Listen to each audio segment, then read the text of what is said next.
Before I comment on the case law of the Strasbourg court on the avocat général and the commissaire du gouvernement, two brief remarks might be in order. The court had to implement Article 6-1 of the European Human Rights Convention, which says that every person within the jurisdiction of the state's parties is entitled to a fair and public hearing before an independent and impartial tribunal. A fair and public hearing before an impartial and independent tribunal. Now, this sentence has been and still is the source of a very important case law of the court in Strasbourg, relating to all aspects of civil, criminal, administrative, and disciplinary procedure, and more generally of the functioning of the judiciary in the member states. It includes access to the courts, the right to an effective remedy whenever a right is being infringed, Article 13, equality of arms, and the right to have a court decision implemented. If I had to designate the article of the Convention which has been the most influential, I would certainly pick Article 6.1. The notion of a fair hearing before an independent and impartial tribunal have been broadly interpreted by the court and have led in the contracting state to a series of profound reforms, changes in the law or changes in the practice or changes in the case law. It is one of the most spectacular example of what could be called the Europeanization of judicial procedure. The second remark is this case law relates to the role in France to highest courts, the Cour de Cassation and the Conseil d'État, of a person without real equivalent in English or in US law.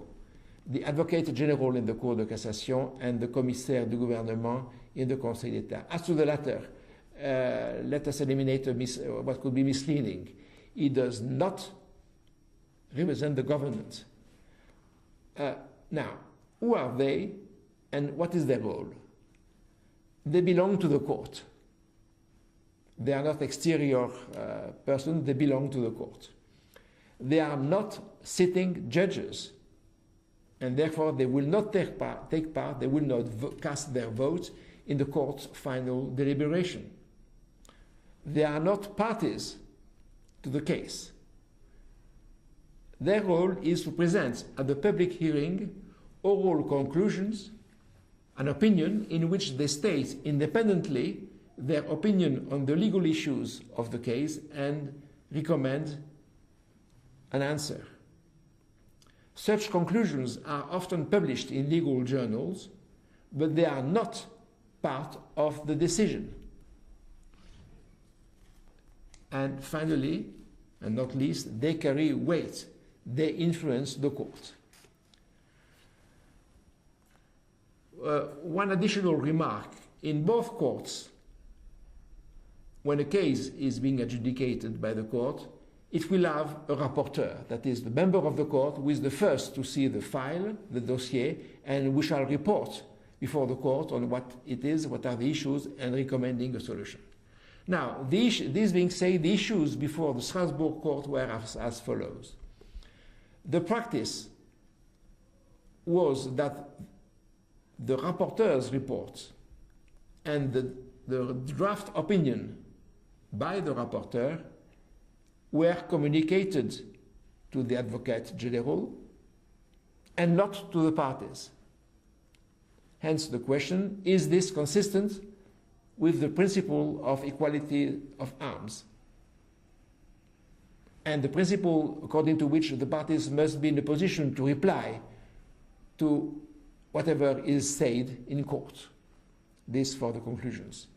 Second question, the conclusions of the Advocate General are not communicated to the parties. The same question arises.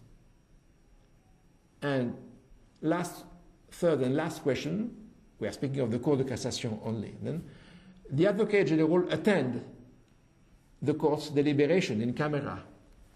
And here also the same question arose. So, what did the Strasbourg court decide, and what have been the consequences for the Cour de Cassation? I will come later to the Conseil d'État. In a series of cases beginning in 1991, the Strasbourg court said first that the Advocate General should not be present during the in-camera deliberation of the court. Since his conclusion carry weight, his very presence there could influence the court, and then the principle of equality of arms would be violated. Second, the court said in the French case, since the applicant is not allowed to know the text of the conclusions of the Advocate General and may not reply to him before the hearing, this is a violation of 6-1, and the same applies because of the fact that the report of the rapporteur and his draft opinion, which are sent to the Advocate General, are not seen by the rapporteur. Are not seen, sorry, by the party. The consequences for the inner workings of the Cour de Cassation have been far-reaching. Let us not forget that this is a Supreme Court, and that, as in any judicial system and in any Supreme Court, in addition to the black letters of the law, there are practices, customs, habits, which people are sometimes reluctant to change overnight, even if a court has decided that they should. This case law, which has been very consistent in Strasbourg, unchanged, has had direct consequences on the procedure and daily working of the Cour de Cassation.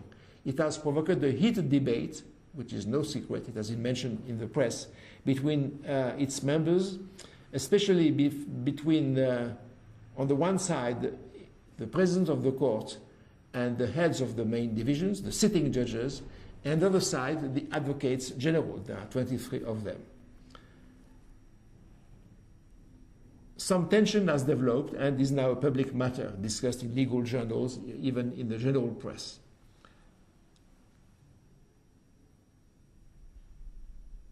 My view is that there was no choice for the court but to implement the court's case law.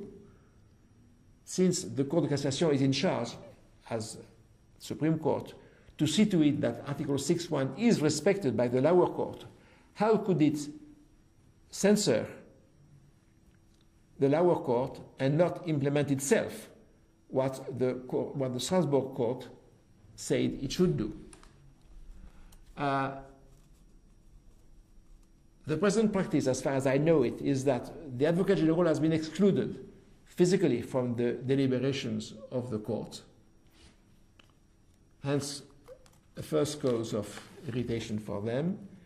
And as to what is communicated to the Advocate General and the parties is not the wholesale note report of the rapporteur and his draft opinion, but a general description of the case and of the issues, but not the opinion of the rapporteur and his draft opinion. And the substance of the Advocate General conclusions are communicated upon request to parties and counsel, that is, if they ask for it.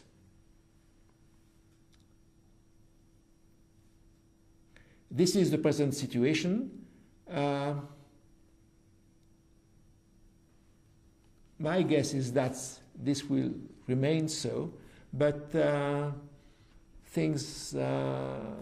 debate has been a heated one, and I will comment later on its profound meaning.